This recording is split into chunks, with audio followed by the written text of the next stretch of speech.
Namaste and welcome back to today's episode of Mahabharata Matters. In the previous episode, we had seen the 9th day of the war had seen a very fierce and furious Bhīṣma. His rampage had shaken up the Pandava army. That night, Yudhishthira was very anxious. He could not let his army dwindle this way. With Bhīṣma as commander-in-chief, there was no way they could win this war.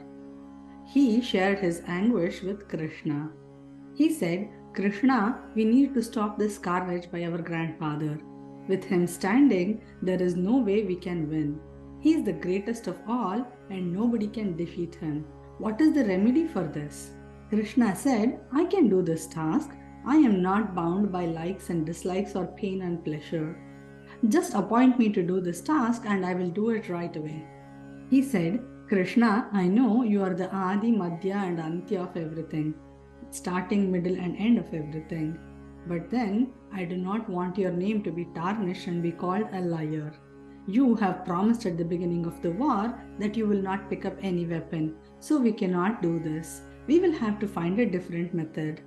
I am thinking the best person to tell us the solution is our grandfather himself.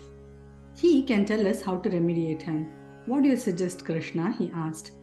Krishna said it is the best idea to ask Bhīṣma himself how to put him down. So the 5 brothers and Krishna left their weapons and armors behind. They walked bare feet to Bhīṣma's tent that night. Bhīṣma welcomed them with open arms. He invited them and blessed them Vijayi Bhava. Yudhishthira was full of tears. He could not find his voice to speak with his grandfather. With great difficulty, he said, "Grandfather, you blessed us Vijayi Bhava that day also when I prostrated to you before war. With you as commander-in-chief, there is no way that blessings can come true. Unless you are slain, we cannot win this war. I hate that I am a Kshatriya. I hate that I have to fight this war. I do not want to do this, but you have to tell us the remedy for you. How can we kill you?" Words failed him further. He could not speak anymore. Bhīṣma was thrilled to hear this.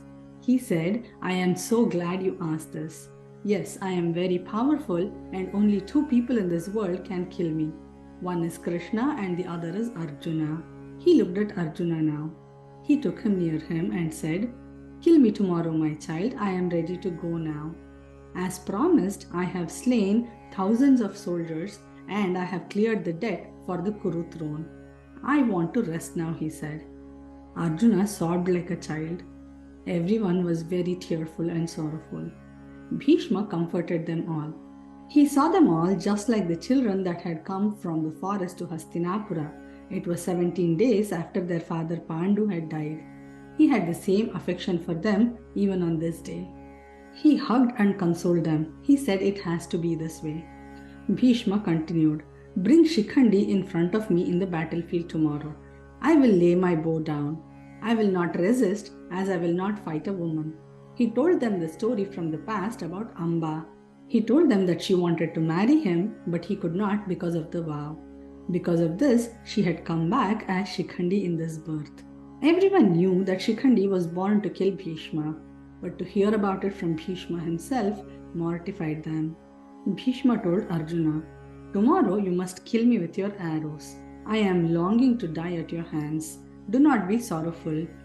You are just doing your task and I will be thankful to you for releasing me from this bondage of life." Bhīṣma's face was complacent and full of joy. He hugged them and cried happy tears. He looked very divine and calm, as if he had already prepared to leave for heaven. Krishna smiled at him and said, "You have fulfilled the cause for your birth. You will not be born again anymore. You will be known as the greatest Kuru that ever walked this earth." When they left, they saw a Bhīṣma who was very contented, peaceful and serene. They prostrated to him again and again and took leave of him. What are our takeaways from this story? In seeking, we get. They were not asking Bhīṣma a solution to kill somebody else. They wanted to know how to kill him. Yet, they brought themselves to seek an answer to the problem. And they got the answer too from Bhīṣma. If we seek sincerely, there is nothing that we cannot achieve. But that sincerity in seeking is an absolute requirement. We also see the Kartavya Tatparata, dedication to duty of Bhīṣma. He had offered every ounce of himself for the cause of the Kuru throne. He not only kept his promise, but he had offered himself to uphold what was best for the Kuru dynasty. The best thing for the Kuru dynasty now was for Yudhishthira to win the war. For that, Bhīṣma had to step aside. With these thoughts, we come to the end of today's episode. Remember, in this series, we are discussing matters of Mahabharata because even today, Mahabharata matters. Hari Om!